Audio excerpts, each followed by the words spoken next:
accounted for 40 total touchdowns. That would have led the league in 2017. It would have been second to Patrick Mahomes last year, and Lamar still has 2 games to go. 10 straight wins. All I heard on Thursday were MVP chants. Him and Mark Ingram were so amazing together. Their energy, you could just tell this team, they work so well together when they're out on the field. So at this point in the year, D-Hall, has Baltimore separated itself from the rest of the league? How much has it separated itself? I mean, I absolutely think they've separated themselves. And the reason I believe that, because in order to try to stop this offense, you have to do so many things that's unconventional when you think about playing football. You have to not have a middle field safety. You have to play zero cover. Like, you have to do so many things. You have to be assignment perfect, whereas normally on defense, you see ball, go get ball. And so the misdirection, and really the caveat is this defense, they're balling. And so they are, to me, hands down the favorite right now. But a lot can change. They're the favorite, and they're the most fun to watch, absolutely too. Exciting to watch. And the only thing I can think of is that one of these teams that got to look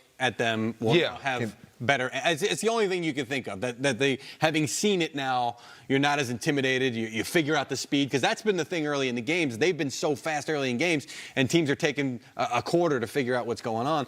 The one team that I think maybe we're overlooking a little bit is the Kansas City Chiefs, because they did beat them early in the season, and they played good defense early in that game. Now, late in the game, Lamar started to do some stuff and really make some plays. So you wonder, and remember, this Chiefs defense overall has been playing much better as the season has gone along.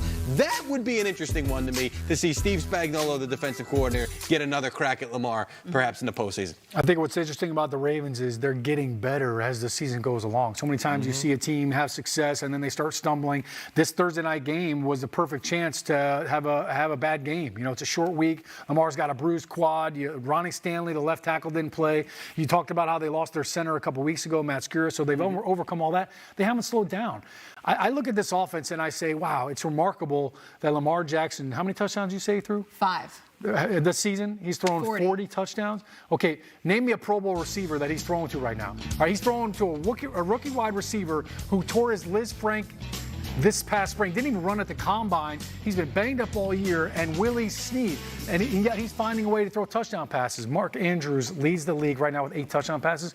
That's the most in franchise history. Think about the tight ends the Ravens have had. Shannon Sharp, Todd Heap, Dennis Pitta, Mark Andrews, already with still games to go, has the franchise record for touchdowns. So it's remarkable what they're doing. Wow, remarkable. I mean, yeah, that's his favorite target. And that video that you saw, by the way, was Mark Ingram after the game climbing up into the stands. He was so hyped about this that he jumped up in the stands, started hanging out with everybody, high-fiving, signing things. Like, they love him, and I just feel like he has blossomed too. It's awesome. He's only been there for 6 months. Baltimore looks good on him. Winning looks great on him. That's, by the way, fantastic videography right there, Colleen.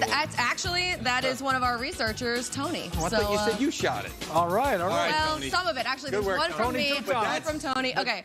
I've covered a lot of their games. That's every week. That's every week. They go to the locker room, and the fans are there, and it's MVP this and all that stuff. But not every week they win the division. So let's talk about the team that's chasing. I wasn't trying to knock your moment, Colleen. Listen, it's fine.